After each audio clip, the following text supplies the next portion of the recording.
നീലത്താമര എന്ന ചിത്രത്തിലൂടെയാണ് അർച്ചന കവിയുടെ തുടക്കം. MD വാസുദേവന്റെ തിരക്കഥയിൽ ലാൽ ജോസ് സംവിധാനം ചെയ്ത നീലത്താമര എന്ന ചിത്രം വലിയ വിജയമായതിനൊപ്പം അർച്ചന കവിക്കും ഗംഭീര തുടക്കം ലഭിച്ചു. പിന്നീട് മമ്മി ആൻഡ് മീ എന്ന ചിത്രത്തിലെ വേഷവും ഏറെ ശ്രദ്ധിക്കപ്പെട്ടിരുന്നു. പിന്നീട് ഇൻഡസ്ട്രിയിൽ നിന്ന് മാറി നിൽക്കുകയും ചെയ്തു.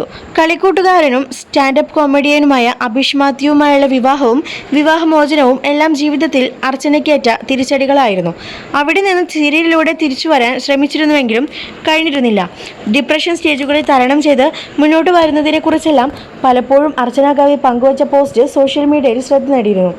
മാനസികമായി ഒരുപാട് തകർന്നു നിൽക്കുന്ന അവസ്ഥയിലാണ് ഐഡന്റിറ്റി എന്ന ചിത്രത്തിൽ അർച്ചന കവി അഭിനയിച്ചത്. അത് താരത്തിന്റെ ഒരു തിരിച്ചുവരവായിരുന്നു. എല്ലാവരും അഭിനയത്തെ പ്രശംസിച്ചു.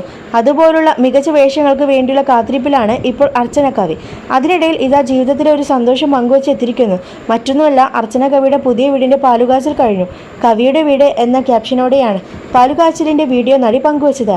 പ്രാർത്ഥനകളോടെയും ആശംസകളോടെയും നിരവധി കമന്റുകളാണ് വീഡിയോയ്ക്ക് താഴെ വരുന്നത്. നല്ലത് മാത്രം വരട്ടെ, ദൈവം അനുഗ്രഹിക്കട്ടെ, അഭിനന്ദനങ്ങൾ എന്നിങ്ങനെ പോകുന്നു കമന്റുകൾ.